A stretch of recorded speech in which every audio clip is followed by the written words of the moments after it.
વિચારો, આપણા રોજિંદા જીવનમાં એક એવી વસ્તુ છે જે પડદા પાછળ રહીને આખી સિસ્ટમ ચલાવે છે, પણ લગભગ કોઈનું ધ્યાન એના પર જતું જ નથી. આજે આપણે એવા જ એક અદૃશ્ય પણ સુપર ઇમ્પોર્ટન્ટ હીરો વિશે વાત કરીશું. ચાલો, એક સવાલથી શરૂઆત કરીએ. એવું કયું પ્રવાહી છે જે આપણી આખી દુનિયાને પાવર આપે છે, પણ મોટાભાગના લોકોને એના વિશે ખબર જ નથી? કોઈ અંદાજ છે? તો એનો જવાબ કોઈ રહસ્યમય જગ્યાએ નથી, પણ આવી ટેકનિકલ મેન્યુઅલમાં છુપાયેલો છે. હવે આ બધી ટેકનિકલ વાતોને આપણે એકદમ સરળ ભાષામાં સમજીશું. ચાલો જોઈએ. ઓકે, તો આપણે જે પ્રવાહીની વાત કરી રહ્યા છીએ એ છે ટ્રાન્સફોર્મર ઓઇલ. અને ના, આ કોઈ સાધારણ તેલ નથી. સાચું કહું તો એ ટ્રાન્સફોર્મરનું જીવન રક્ત છે. એના વગર આપણી પાવર ગ્રીડ એક મિનિટ પણ ચાલી શકે નહીં, ખરેખર. તો સવાલ એ છે કે આ તેલ એવું તો શું કરે છે? વેલ, એના બે મુખ્ય અને ખૂબ જ જબરજસ્ત કામ છે. એ જ કામોને લીધે આપણા ઘર અને ઓફિસ સુધી વીજળી સેફ અને સતત પહોંચે છે. એક સારા ટ્રાન્સફોર્મર ઓઇલમાં અમુક ખાસ શક્તિઓ હોવી જ જોઈએ. આ જ ગુણધર્મો તેને એક પરફેક્ટ પ્રોટેક્ટર એટલે કે રક્ષક બનાવે છે, જે ટ્રાન્સફોર્મરને અંદરથી બચાવે છે. અને એ બે કામ કયા છે? પહેલું છે ઇન્સ્યુલેશન અને બીજું છે કૂલિંગ. સિમ્પલ ભાષામાં કહીએ તો એક તરફ વીજળીને ખોટી જગ્યાએ જતા રોકવી અને બીજી તરફ ટ્રાન્સફોર્મરમાં જે ગરમી બને છે તેને બહાર કાઢવી. આ બંને કામ ખૂબ જ જરૂરી છે. હવે આ બંને કામ બરાબર કરવા માટે તેલમાં અમુક ખાસ ગુણધર્મો હોવા જોઈએ. ચાલો જોઈએ.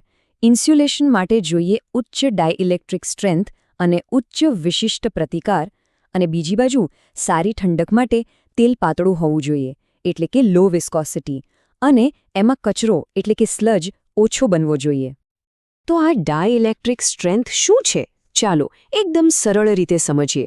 સમજો કે તેલની અંદર એક ઇનવિઝિબલ શિલ્ડ એટલે કે અદૃશ્ય ઢાલ બનાવવાની તાકાત છે. આ ઢાલ વીજળીને શોર્ટ સર્કિટ થતા રોકે છે અને પાવર લોસ થવા દેતી નથી. સાચું કહું તો આ એનો સૌથી મહત્વનો ગુણ છે. હવે ઠંડક માટે બીજા પણ અમુક ગુણ જોઈએ, જેમ કે ઓછી વિસ્કોસિટી, મતલબ તેલ પાતળું હોવું જોઈએ, જેથી તે ટ્રાન્સફોર્મરના દરેક ખૂણામાં પહોંચીને ગરમીને બહાર કાઢી શકે. પછી ઓછો સ્લજ એટલે કે ઓછો કચરો, જેથી તેલનો ફ્લો અટકે નહીં. અને હા, ઉચ્ચ ફ્લેશ પોઈન્ટ, જેનો અર્થ છે કે તેલ ગમે તેટલી ગરમીમાં પણ સ્ટેબલ રહે. પણ શું થાય જ્યારે આટલું પરફેક્ટ તેલ ખરાબ થવા લાગે? કારણ કે દરેક હીરોની જેમ આ તેલના પણ કેટલાક દુશ્મનો છે. ચાલો હવે એ દુશ્મનોને મળીએ જે આ તેલને ખરાબ કરે છે.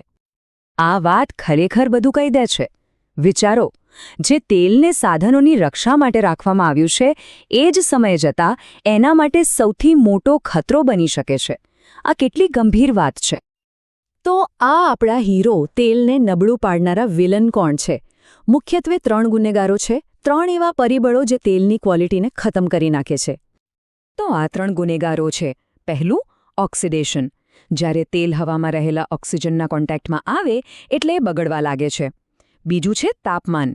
ટ્રાન્સફોર્મરની અંદરની ગરમી આ બગડવાની પ્રોસેસને બહુ જ ફાસ્ટ કરી દે છે. અને ત્રીજું છે સ્પાર્કિંગ. ટ્રાન્સફોર્મરની અંદર થતા નાના સ્પાર્ક તેલમાં કાર્બનના કણ પેદા કરે છે, જે તેની ક્વોલિટી ડાઉન કરી દે છે. અને સૌથી મોટી વાત એ છે કે આ ત્રણેય વિલન અલગ કામ નથી કરતા.